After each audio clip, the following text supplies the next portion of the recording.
Hello guys, good morning. ഞങ്ങളിന്ന് വെയിൽസിലെ രാജകുമാരനെ കാണാൻ പോവുകയാണ്. അപ്പോൾ വഴിയിലൊന്നും ഫുഡ് കിട്ടാൻ ഒരു മാർഗ്ഗമില്ല. അതുകൊണ്ട് ഞങ്ങളെല്ലാം വെൽ പ്രിപ്പയർഡ് ആയിട്ട് പോവുക. Chapati with peanut butter inside, chapati with beans and egg, chapati with carrot and egg, well packed, chicken, morning proteins, loads and loads.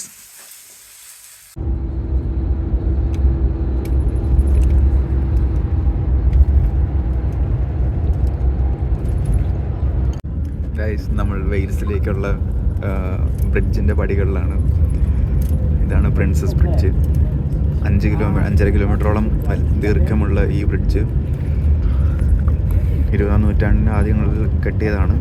ഇത് വെയിൽസിലേക്കുള്ള പടിയാണ്.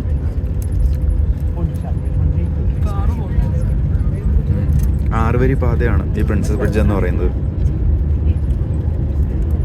കുറ്റൻ കടുകുറ്റൻ ബ്രിഡ്ജാണ്. മറ്റേ ഏറ്റവും നീളം കൂടിയ നദിയായിരുന്നു സോവേൺ നദിയാണ് ഈ താഴെ കാണുന്നത്. ഏറ്റവും നീളം കൂടിയ UK ഏറ്റവും നീളം കൂടിയ നദിയാണ് ഈ താഴെ. നദിക്ക് വളരെ ആഴം കുറവാണ്. ഇവിടെ താഴെ ചെടികൾ വരെ കാണാം. ഈ പാലത്തിൻ്റെ താഴ്ചയും അതേപോലെ തന്നെ ഉള്ളു.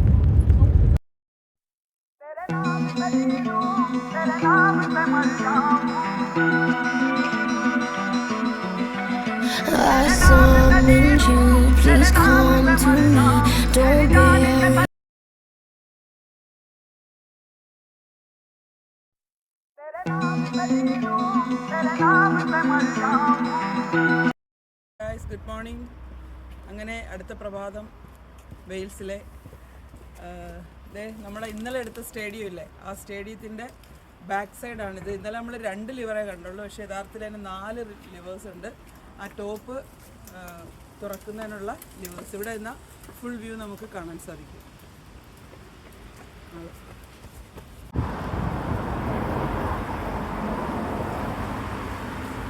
ഹായ് ഗായ്സ്, നമ്മളിപ്പോൾ നിൽക്കുന്നത് ബ്യൂട്ട് പാർക്കിൻ്റെ കവാടത്തിലാണ്.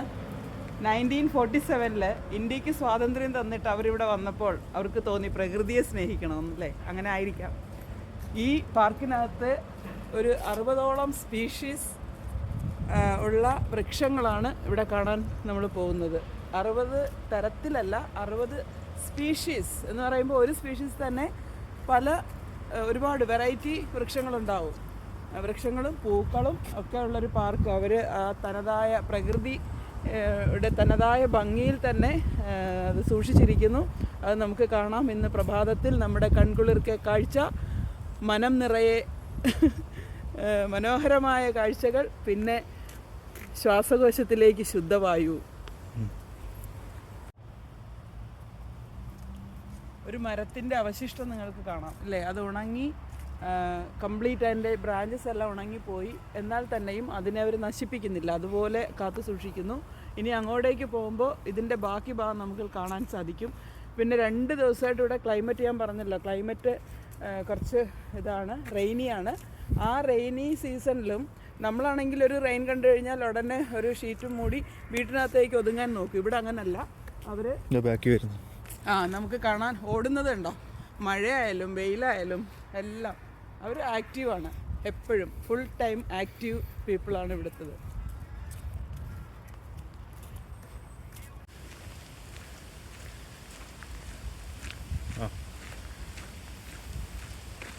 നമ്മളൊരു റെയിൽപാളത്തിൻ്റെ അവശിഷ്ടം കണ്ടെത്തിയിരിക്കുന്നു ഈ പാർക്കിൽ. കണ്ടോ, ഇത് റൈറ്റ് സൈഡിൽ നോക്കി കനാലാണ്. ഇത് പോകുന്നത് സോവേൺ നദിയിലേക്കാണ്. ഇവിടെ മഴ പെയ്യുന്നുണ്ട്. നിങ്ങൾക്ക് വേണ്ടി ഞങ്ങൾ മഴ നനഞ്ഞാണ് വീഡിയോ പിടിക്കുന്നത്. ഓക്കെ, ആ മഴ കാണാമോ?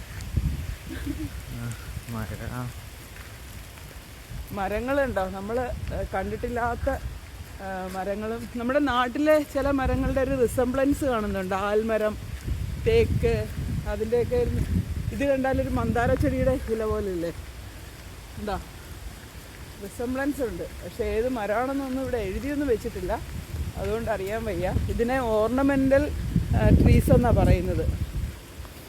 ഈ പാർക്കിലുള്ള ട്രീസിൻ്റെ പേരാണ് ഓർണമെൻ്റൽ ട്രീസ്. പിന്നെ ഇതിൻ്റെ വലിപ്പം എന്ന് പറയുന്നത് 56 ഹെക്ടർ. 56 ഹെക്ടറാണ് ഇതിൻ്റെ വലിപ്പം. ഞങ്ങൾ 7:30 ഇതിനകത്ത് കയറിയതാണ്. എപ്പോൾ തീരുമെന്ന് പറയാൻ പറ്റില്ല, എല്ലാം ഒന്നും കവർ ചെയ്യാനും പറ്റില്ല. 75 ഫുട്ബോൾ ഗ്രൗണ്ടിനുള്ള സ്പേസാണ് ഇത്. ഒരു യൂണിവേഴ്സിറ്റിയാണ്. ബൊറേത്ത ബോയ്സ്, പേടിക്കണ്ട കേട്ടോ. ഇത് വെയിൽഷിലെ ഗുഡ് മോർണിംഗ് ആണ് ബൊറേത്ത ബോയ്സ്. ഞാനിപ്പോൾ നിൽക്കുന്നത് ഈ ആർബിട്രേറിയം ആണ്. ആർബിട്രേറിയം എന്ന് പറയുമ്പോൾ സയൻറ്റിഫിക് ആൻഡ് എഡ്യൂക്കേഷണൽ പർപ്പസിന് വേണ്ടി അവരെ കൺസേർവ് ചെയ്യുന്ന പ്ലേസിനെയാണ് ആ വാക്കുകൊണ്ട് ഉദ്ദേശിക്കുന്നത്. അതാണിത്.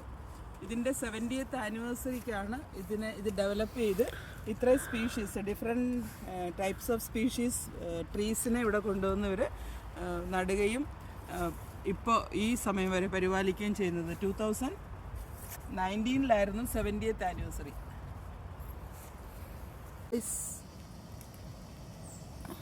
ഈ കാണുന്നത് ബട്ടർഫ്ലൈ ഗാർഡൻ ആണേ. അതിൽ പബ്ലിക് ആക്സസ് ഇല്ല എന്നാണ് പറയുന്നത്. ഈ ഫെൻസ് ഉണ്ടോ, ഇവിടുത്തെ പ്രത്യേകത ഈ ഫെൻസ് നല്ല സ്ട്രോങ് ആയിട്ടുള്ള ഇതിൻ്റെ സ്റ്റെമ്മാണ്. ഇത് നമുക്ക് റോഡിലും കാണാൻ പറ്റും. ഇങ്ങനെയുള്ള ഈ മരം കണ്ടിട്ട് നിങ്ങൾക്ക് എവിടെയെങ്കിലും എന്തെങ്കിലും കണ്ടതായി തോന്നുന്നുണ്ടോ? നീരാളിയുടെ ഒരു ഷേപ്പ് ഇല്ല ഇതിന്. ഇതിൻ്റെ ബ്രാഞ്ചസ് ഉണ്ടോ? യഥാർത്ഥത്തിൽ ഇതിൻ്റെ ബ്രാഞ്ചസ് വളരെ ചെറുതാണ്, കനം കുറഞ്ഞ ബ്രാഞ്ചസാണ്. പക്ഷേ ഈ താഴെ നിന്ന് പോയേക്കുന്ന ബ്രാഞ്ചസ് എന്ന് പറയുന്നത് റൂട്ടിൽ നിന്ന് ഉണ്ടായ മറ്റ് മരങ്ങളാണോ എന്നൊരു സംശയമുണ്ട്. കാരണം മേളിലത്തെ ബ്രാഞ്ചസിൽ നോക്കുമ്പോൾ അത്രയും കനം വരുന്നില്ല അതിന്. അപ്പോൾ ഞങ്ങൾ കണ്ടുപിടിച്ചൊരു കണ്ടുപിടുത്തമാണിത്. അതുകൊണ്ട് ആരും വായിച്ചേണ്ട. നീരാളി അമ്മായി. ഇപ്പോൾ നമ്മളൊരു ഗാർഡനിലാണ്. ഞാൻ നേരത്തെ നിങ്ങളോടൊരു മരത്തിൻ്റെ അവശിഷ്ടം കാണിച്ചു തന്നില്ലേ? അവർ ആ അവശിഷ്ടങ്ങളിൽ ചെയ്യുന്ന പരിപാടി ഉണ്ടോ? കൊത്തുപണി ചെയ്ത് അത് ഭംഗിയാക്കി വെച്ചിട്ടുണ്ട്. ഉണ്ടോ?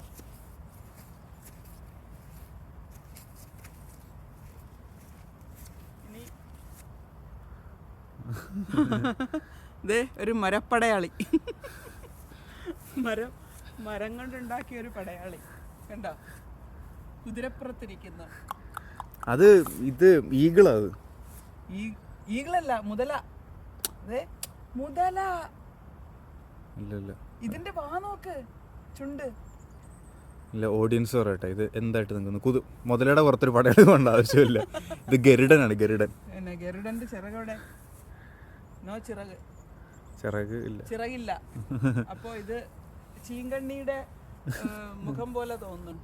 ഫുൾ ഒരു വൃക്ഷമുണ്ട്. അതിനെ ഒരു പീരങ്കി മോഡലാക്കി മാറ്റിയേക്കുന്നുണ്ടോ? പീരങ്കി എവിടെ ചെന്നാലും പീരങ്കിയാണ്. ബട്ട് ഇത് കണ്ടുപിടിക്കണം എന്താണ്. മുമ്പിൽ ഒരു അമ്മ, ഒരു സ്ത്രീയുടെ മുഖം പോലുണ്ട് അല്ലേ? പാമ്പാണോ? അടുത്ത നീരാളി കുഞ്ഞ്. നീരാളിയുടെ ഒരു ഭാഗമേ ഉള്ളൂ.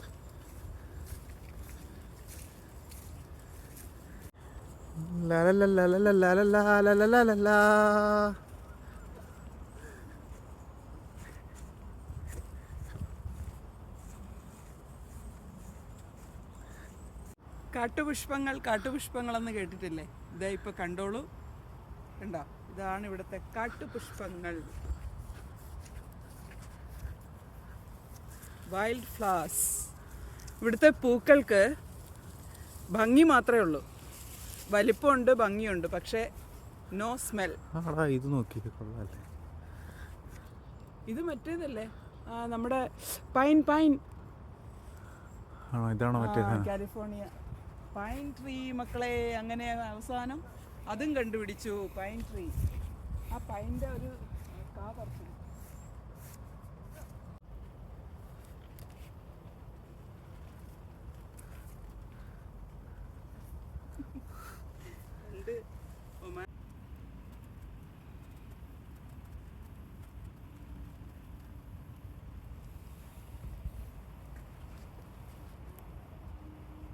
കണ്ടോ മരത്തിലൊരു പാറുകാലി. ആ മരത്തിലെ തന്നെ സ്റ്റെമ്മിൽ കൊത്തിവെച്ചതാ. അതിനപ്പുറത്തേക്കൊരു പാറ്റ. ഇനി അങ്ങോട്ട് നോക്കുക, ഒരു തവളക്കുഞ്ഞൻ.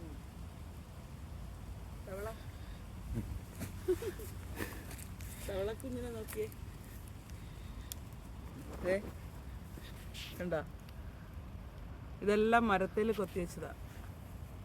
ഞാൻ നേരത്തെ നിങ്ങളോട് പറഞ്ഞത് കാണിച്ചു തരാമെന്ന്. പാഴായ മരത്തിനെ കളയുന്നില്ല, അതങ്ങനെ തന്നെ റിസർവ് ചെയ്തിട്ട് വേറൊരു രൂപമാക്കി ഒരു മനോഹരമായ ഒരു രൂപമാക്കി മാറ്റിയിരിക്കുന്നു.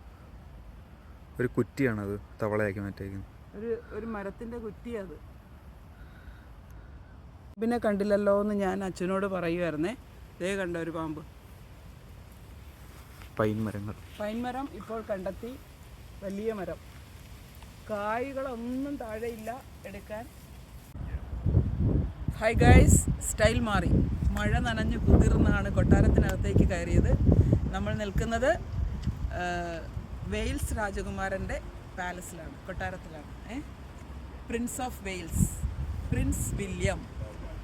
ഇവരുടെ ഫ്ലാഗ് പറക്കുന്നുണ്ട്. വൈറ്റ് ആൻഡ് ഗ്രീൻ ആണ് ഫ്ലാഗിൻ്റെ കളറ്. അതിൻ്റെ ലോഗോ എന്ന് പറയുന്നത് ഡ്രാഗൺ. എന്തുകൊണ്ടാണ് ഡ്രാഗൺ കൊടുത്തിരിക്കുന്നതെന്ന് ചോദിച്ചാൽ, റോമൻ്റെ അധീനതയിൽ നിന്ന് 7-ാം നൂറ്റാണ്ടിൽ ഇവർ ഫ്രീഡം കിട്ടിയ സമയത്ത് ഇവരുടെ പവറും സ്ട്രെങ്തും കാണിക്കാനാണ് ഡ്രാഗണെ അവർ ലോഗോയാക്കി സ്വീകരിച്ചിരിക്കുന്നത്. ഇനി യുണൈറ്റഡ് കിങ്ഡം എന്ന് പറയുന്നത് 4 രാജ്യങ്ങൾ ചേർന്നതാണ്. Ireland, Scotland, England and Wales. അതിൽ വെയിൽസിൽ പ്രിൻസും, അയർലൻഡിൽ ഡച്ചസും, സ്കോട്ട്ലൻഡിലും ഇംഗ്ലണ്ടിലും ഡ്യൂക്കുമാണ്. അല്ല, ഇംഗ്ലണ്ടിൽ പ്രിൻസാണ് അല്ലേ, കിങ് ആണ്. ഇംഗ്ലണ്ടിൽ കിങ്ങും ഒരിടത്ത് ഡ്യൂക്ക്. ഇവരുടെ പൊസിഷൻ്റെ പേരുകളാണത്. അയർലൻഡിൽ ഡച്ചസ്. ഡ്യൂക്കിൻ്റെ ഫെമിനൈൻ ജെൻഡറാണ് ഡച്ചസ്. ഈ പാലസ് എന്ന് പറയുന്നത് 11th സെഞ്ച്വറി, അതായത് 55 AD നിർമ്മിക്കപ്പെട്ടതാണ്. എന്ന് പറയുമ്പോൾ 2000 വർഷത്തെ പഴക്കമുണ്ട്. 2000 വർഷത്തെ പഴക്കം ഇതിനുണ്ടെന്ന് പറയുമ്പോൾ ആ കെട്ടിടത്തിൻ്റെ ആ ഒരു സ്ട്രെങ്ത് നമ്മൾ ഊഹിച്ചെടുക്കണം. അന്ന് മുതൽ ഇന്ന് വരെ ഒരു കുഴപ്പമില്ലാതെ ഒരു കല്ല് പോലും വീഴാതെ നിൽക്കുന്നുണ്ടോ.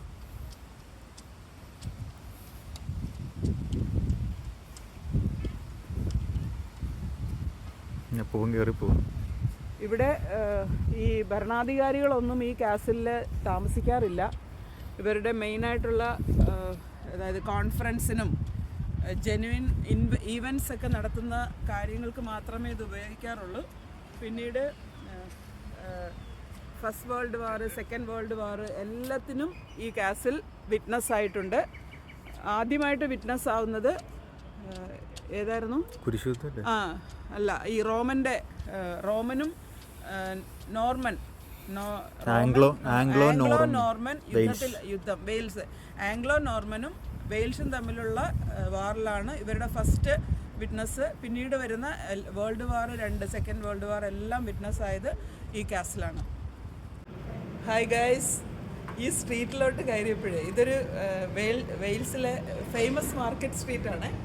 ഇവിടെ കയറിയപ്പോൾ ഞങ്ങൾക്ക് പെട്ടെന്ന് ആണ്ടാമുക്കം മാർക്കറ്റില്ലേ, നമ്മുടെ ആണ്ടാമുക്കം ചിന്നക്കട, അത് ഓർത്തുപോയി. ഇതേ അവിടെ ശരിക്കൊരു പള്ളിയും.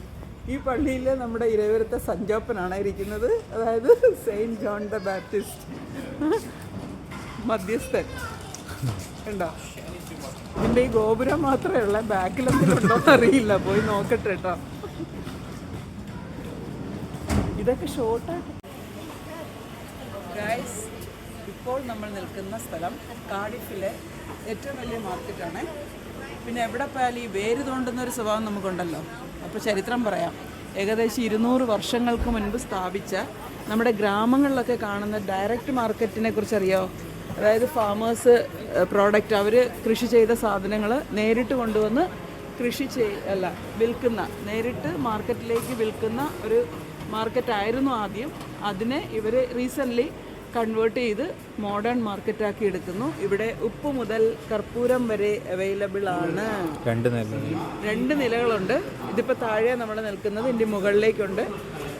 സകല സാധനം ഇവിടെ കിട്ടുന്നത്. ക്ലോത്ത് ഉണ്ടോ, ക്ലോത്ത് ഉണ്ട്, വാച്ചസ്, എന്തൊക്കെ വേണോ. ഞാൻ ലിസ്റ്റ് പറഞ്ഞു കഴിഞ്ഞാൽ ഒന്നും ആവില്ല. അപ്പോൾ എല്ലാ സാധനങ്ങളും ഇവിടെ നമുക്ക് അവൈലബിൾ ആണ്. ഞങ്ങളിവിടെ നിന്ന് 2 സാധനം വാങ്ങിയേ. ഫുഡ് ഗോൾഡ് വരെ ഉണ്ട്. ഗോൾഡ് പൂക്കട അതല്ല, ഫ്ലവർ ഷോപ്പ്, ചോക്ലേറ്റ് ഷോപ്പ്. ഏതോ കള്ളം കയറി കേട്ടോ, അലാം അടിക്കുന്നു.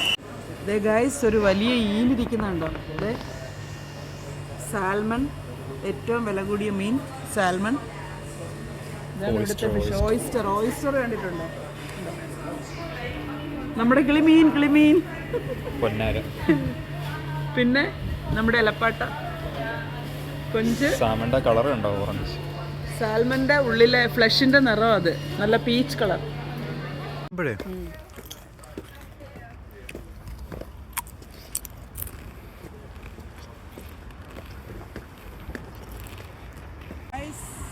National art museum of Wales. വരൂ അകത്തേക്ക്. ഗൈസ്, ഈ മ്യൂസിയത്തിനകത്ത് ഞങ്ങൾക്ക് അട്രാക്റ്റീവായിട്ട് തോന്നിയ ഒരു സാധനമാണ് ഇത്. Budget friendly interior decoration. ഒരു ചിലവുമില്ല, ഒരു കയറോ ഒരു പിൻ പോലും വേണ്ട. വെറും ന്യൂസ് പേപ്പർ, നമ്മുടെ വീട്ടിലെ പഴയ വായിച്ച ന്യൂസ് പേപ്പർ എടുത്ത് കുറച്ച് മുളന്തണ്ടുകളുണ്ടെങ്കിൽ, മുള ബാമ്പു അതുണ്ടെങ്കിൽ വെറുതെ ചുറ്റി വെച്ചാൽ മതി. മുകളിൽ വല നെയ്തിട്ടേക്കുന്നത് പോലെ അതും പേപ്പറാണ്. ഒരു കൊട്ട നെയ്തേക്കുന്നത് അതും പേപ്പറാണ്. ഉണ്ടോ? ഇതൊക്കെ നമുക്ക് ജസ്റ്റ് ഒരു പാർട്ടിയൊക്കെ നടക്കുന്ന സമയത്ത് ഇതുപോലെ ഗാലറി ചെയ്ത് വയ്ക്കാം. ബർത്ത്ഡേ പാർട്ടി, ചെറിയ ഫങ്ഷനൊക്കെ നമുക്കിത് ഇൻറ്റീരിയർ ഡെക്കറേഷനായിട്ട് ഉപയോഗിക്കാം. വീടുകളിൽ തന്നെ ഡൈനിങ് ഏരിയയും കിച്ചണും തമ്മിൽ വേർതിരിക്കാനും ഹോളും ഡൈനിങ് ഏരിയയും തമ്മിൽ വേർതിരിക്കാനൊക്കെ കേർട്ടൺ നമ്മൾ ചെയ്യില്ലേ, അതിന് പകരം ഇത് നമുക്ക് ചെയ്യാവുന്നതാണ്. എല്ലാവരും ട്രൈ ചെയ്തോളൂ. വെറുതെ ഇരിക്കുന്നവരൊക്കെ, പ്രത്യേകിച്ചും റിട്ടയർഡ് ഹാൻഡ്സ്.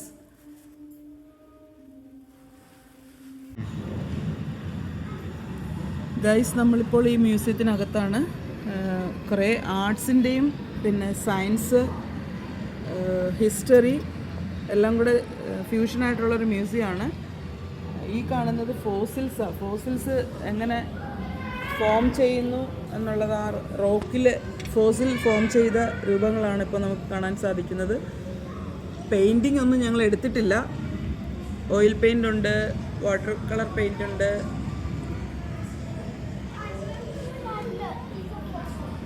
എല്ലാം 250 മില്യൺ വർഷങ്ങൾക്ക് മുമ്പ് മരിച്ച ഇൻസെക്ട്സ്, ക്രാബ്, അങ്ങനെയുള്ള സ്പീഷീസിൻ്റെയൊക്കെ റോക്സിൽ ഫോം ചെയ്ത സ്കെൽട്ടൻ്റെ ഒരു ടെക്സ്ചറാണ്. ആ ടെക്സ്ചറിൽ നമുക്ക് മനസ്സിലാവും ഇന്ന ഇൻസെക്ട്സ് 250 വർഷം മുമ്പ് ഉണ്ടായിരുന്നു എന്നുള്ളത്.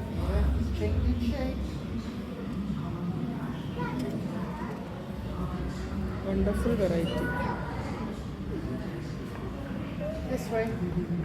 പലതും കാലഹരണപ്പെട്ടു പോയതാണ്, എക്സ്റ്റിങ്ക്റ്റ് ആയിട്ട് പോയുള്ള പല ജൈൻസുമാണ്. ഇവിടെ എഴുതിയിട്ടുണ്ട്, എത്രമാത്രം വിശ്വസനീയമാണെന്ന് നമുക്കറിയില്ല. പക്ഷേ അതിൻ്റെ ഒറിജിനൽ ഇവിടെ ഫോട്ടോ കാണിച്ചിട്ടുണ്ട്. പിന്നെ അവർ മോഡൽ വെച്ചിട്ടുണ്ട്. അതായത് 425 മില്യൺ വർഷങ്ങൾക്ക് മുൻപ് വെയിൽസ് കണ്ടുപിടിച്ച ഒരു എക്സ്റ്റെൻസീവ് റീഫ്സാണിത്. അതായത് നമ്മുടെ പവിഴപ്പുറ്റില്ലേ, ആ പവിഴപ്പുറ്റ്, കോറൽ ഒക്കെ ഉണ്ടാകുന്ന സ്ഥലമാണ്. ഷാലോ വാട്ടറിലാണ് ഇത് ഉണ്ടായിരിക്കുന്നത്. സാധാരണ ഡീപ്പ് വാട്ടറിലാണ് ചെയ്യുന്നത്, ഇത് ഷാലോ വാട്ടറിലാണ് വന്നിരിക്കുന്നത്. ഗൈസ്, ഇപ്പോൾ കാണുന്നത് പലതരം മിനറലിൻ്റെ ഒരു ഫോട്ടോസാണ്. പാറയിൽ, അതായത് റോക്സിൽ നമ്മൾ മിനറൽസ് കണ്ടിട്ടില്ലേ, സിങ്ക് ഉണ്ട്, കോപ്പർ ഉണ്ട്, ലെഡ് ഉണ്ട്, പിന്നെ മിക്സ്ഡ് ഉണ്ട്. ഈ റോക്കിൽ മിക്സ്ഡ് ആണ്. പച്ച കളറിൽ കാണുന്നത് ഫോസ്ഫറേറ്റാണ്. അയൺ ഉണ്ടാക്കുന്നത്, അയൺ നമ്മൾ ചെയ്യുന്നത് അയണിൻ്റെ അയിരുകളിൽ നിന്നല്ലേ, അതിൻ്റെ പല വേർഷനാണ് ഈ കാണിച്ചേക്കുന്നുണ്ടോ. അയൺ ആൻഡ് അയൺ സ്റ്റോൺസ് ആണ് ഈ കാണിച്ചേക്കുന്നത് മൊത്തം. Fossils bones of the small theropod dinosaur were found near Penarth in 2014 കണ്ടൊരു ഇതായിരുന്നു. 2014 കണ്ട ഡൈനോസറിൻ്റെ ഒരു ഫോസിൽ സ്റ്റഫ് ചെയ്ത് വെച്ചേക്കുന്നതാണ്. ഡൈനോസേഴ്സിൻ്റെ അവശിഷ്ടങ്ങൾ